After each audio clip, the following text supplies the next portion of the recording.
Hello students, welcome on this channel. आप लोग देख रहे हैं ये सामान्य विज्ञान का हम लोग यहाँ पे क्वेश्चन आंसर सॉल्व करेंगे।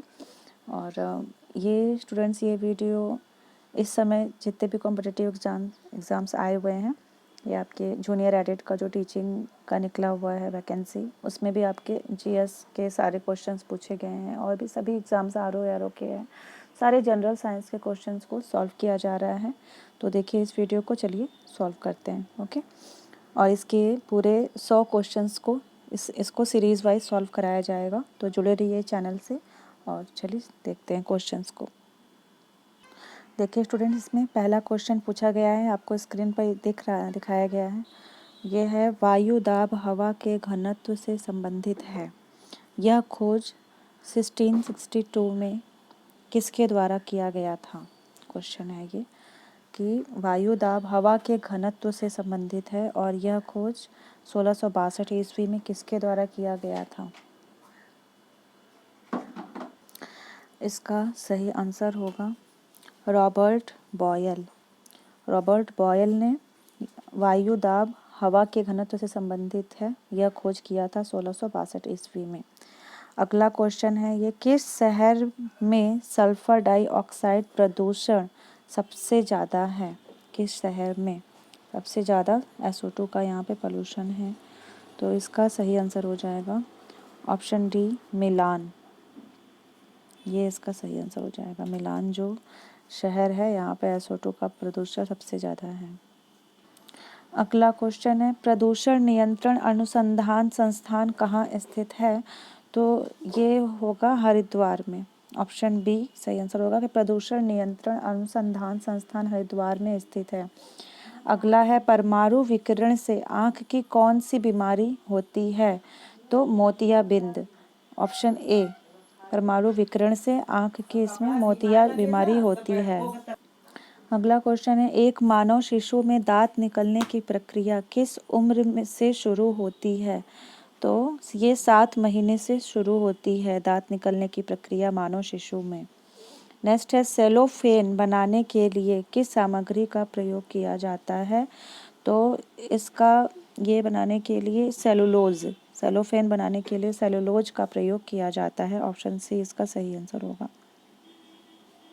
अगला क्वेश्चन है, प्लास्टर ऑफ पेरिस प्राप्त होता है जब प्लास्टर ऑफ पेरिस इसमें प्राप्त होता है जब जिप्सम 120 डिग्री सेल्सियस तक गर्म किया जाता है। ऑप्शन डी यहाँ पे सही आंसर हो जाएगा इसका। 8वां क्वेश्चन है, NMR का यहाँ पे फुल फॉर्म पूछा है। NMR का फुल फॉर्म क्या होगा? तो होगा न्यूक्लियर मैग्नेटिक रेजोनेंस। NMR का full form nuclear magnetic resonance. Option D यहाँ पे सही आंसर होगा। नेक्स्ट है, एक रक्त वाहिका के भीतर खून का थक्का बनने को क्या कहा जाता है? तो थ्रोम्बोसिस।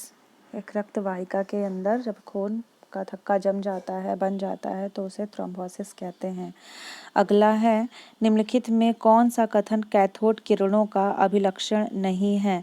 तो कैथोड किरणों का इसमें अभिलक्षण नहीं है। यहाँ पे ये इसका हो जाएगा ऑप्शन डी आंसर है। कैथोड किरणों के अभिलक्षण कैथोड किरण नलिका में उपस्थित गैस की प्रकृति पर निर्भर करते हैं। ऑप्शन डी इसका सही आंसर हो जाएगा। अगला है, इलेक्ट्रॉन के संदर्भ में निम्नलिखित में से कौन सा कथन गलत है?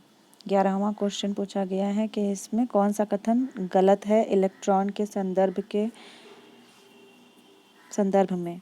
तो ये हो जाएगा ऑप्शन बी हो जाएगा, इलेक्ट्रॉन का द्रव्यमान न्यूट्रॉन के द्रव्यमान के बराबर होता है। ये कथन गलत है।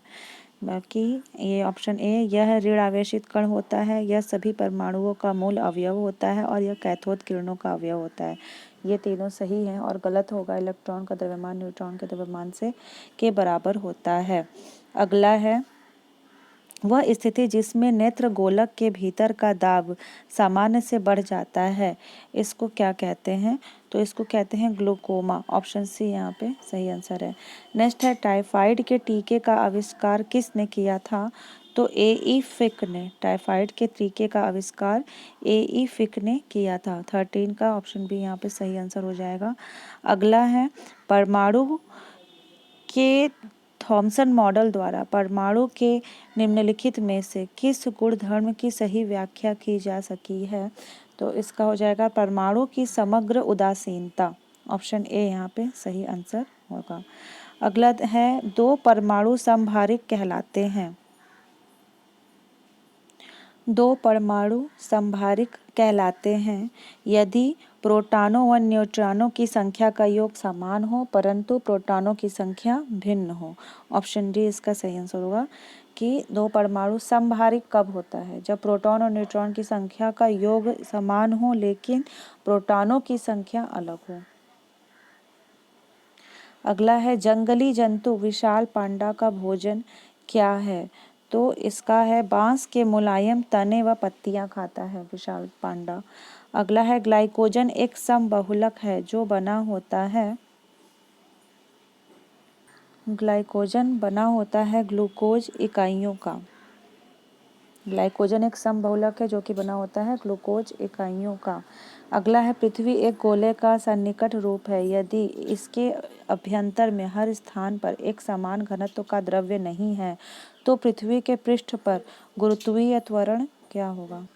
किसी भी बिंदु पर शून्य नहीं हो सकता। ऑप्शन डी इसका सही आंसर होगा कि यदि पृथ्वी एक गोले का सन्निकट रूप है यदि इसके अभ्यंतर में हर स्थान पर एक समान घनत्व का द्रव्य नहीं है तो पृथ्वी के पृष्ठ पर गुरुत्वीय त्वरण किसी भी बिंदु पर शून्य नहीं हो सकता। ऑप्शन डी इसका सही आंसर होगा। अगला है किसी कमानी के एक सिरे पर लोड अनुप्रयुक्त करके इसे खींचा जाता है। कमानी में उत्पन्न विकृति है।